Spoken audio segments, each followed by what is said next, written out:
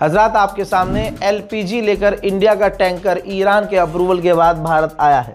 जी हाँ, एक और भारतीय टैंकर एलपीजी लेकर इंडिया आया है। ये खबर झूठी है जो ये भारत के बारे में अंडुओं ने उड़ाई है कि ईरान ने भारत के तमाम टैंकरों को इजाज़त दी है, जिस पर भारत का तिरंगा लगा होगा उसको ईरान जाने देगा। भारत के विदेश मंत्री ने इस चीज़ से साफ इनकार किया है कि ये झूठी खबर है और ये मैं पहले भी आपको बता चुका हूँ। उधर ईरान ने किया है कंफर्म, हमने कई 100 स्टारलिंक्स को जब्त किया है जो इलीगली इस्तेमाल करने की तैयारी की जा रही थी। मेरे दोस्तों, यूएई के अंदर जो सैटेलाइट इमेज देखिए, यूएई के अंदर जो अमेरिका का बेस है, चंद तस्वीरें हैं सैटेलाइट की, आप देख सकते हैं पूरी तरह से बर्बाद हो चुका है, धुआं धुआं और बेकार हो चुका है।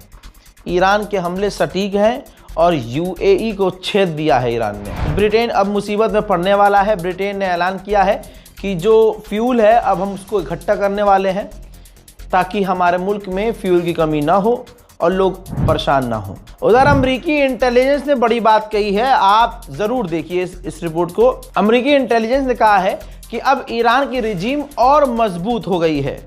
जो 1% आवाम खिलाफ भी थी, अब वो भी अपनी सरकार के साथ है और अपनी जान देने को मुल्क के लिए तैयार है। ईरान ने श्रीलंका के अंदर मारे गए शहीदों की तस्वीरें जारी की है। श्रीलंका के इलाके के अंदर जो भारत से युद्धपोर इनका लौट रहा था बिना हथियार के, और कोई भी हथियार इनके पास नहीं था, अमेरिका ने धोखे से इन्हें मारा और डोनाल्ड ट्रंप ने यहाँ तक कि मजाक उड़ाया कि हमने मजाक मजाक में इन्हें मार दिया। दुनिया को यही डोनाल्ड ट्रंप की बातें बुरी लग रही हैं। जो डोनाल्ड ट्रंप का समर्थक है वो भी इसीलिए जलील हो रहा है कि किस हैवान को तुम सपोर्ट कर रहे हो। उधर ईरान के बड़े नुकसान हो रहे हैं, अल्लाह ईरान पर रहम करे। तस्वीर आपके सामने, अमेरिका ने वीडियो जारी किया है जिसके अंदर ईरान के रडार अमेरिका बुरी तरह से तबाह करता हुआ नजर आ रहा है। देखिए, जो एक्सपर्ट की रिपोर्ट है, जो वॉर एक्सपर्ट की रिपोर्ट आ रही है, अमेरिकी इंटेलिजेंस की रिपोर्ट आ रही है मिली जुली, उसमें देखिए एक नई बात आई है। उसमें बात ये बताई गई है कि 2 हफ्ते पहले यह हमला डोनाल्ड ट्रंप ने किया। उम्मीद से ज़्यादा ये लंबी जंग चल गई है। अब अमेरिका के जो साथी हैं, एलाइज हैं, वो डोनाल्ड ट्रंप पर भरोसा नहीं कर रहे हैं। उनका मानना ये है कि जंग अमेरिका ने शुरू कर दी है, लेकिन अब अमेरिका के कंट्रोल में ये जंग नहीं है, और जो स्ट्रेट ऑफ हॉर्मुज़ बंद हुआ है ये भी अमेरिका नहीं खुलवा पाएगा, और जितना समय लंबा ये रास्ता बंद रहेगा उतना दुनिया को नुकसान होगा। कुल मिला के कहने का मतलब ये है कि कल तक जो अमेरिका के दोस्त थे वो खुद अब डोनाल्ड ट्रंप पर भरोसा नहीं कर रहे हैं। मेरे दोस्तों, ईरान के पार्लियामेंट स्पीकर ने अपने बयान में कहा कि स्ट्रेट ऑफ हॉर्मुज अब पहले जैसा नहीं रहेगा। उसकी सिक्योरिटी को अमेरिका और इजराइल ने ख़राब कर दिया है और इसको अमेरिका, स्ट्रेट ऑफ हॉर्मुज को अमेरिका कंट्रोल नहीं करेगा। स्पेन के पास जो रिजर्व ऑयल था 11.5% मिलियन बैरल वो रिलीज कर रहा है ताकि देश को उसके कमी ना हो। मेरे दोस्तों, इस रिपोर्ट को शेयर कीजिए और इंतजार कीजिए मेरे अगले अपडेट का। तब तक के लिए जय हिंद।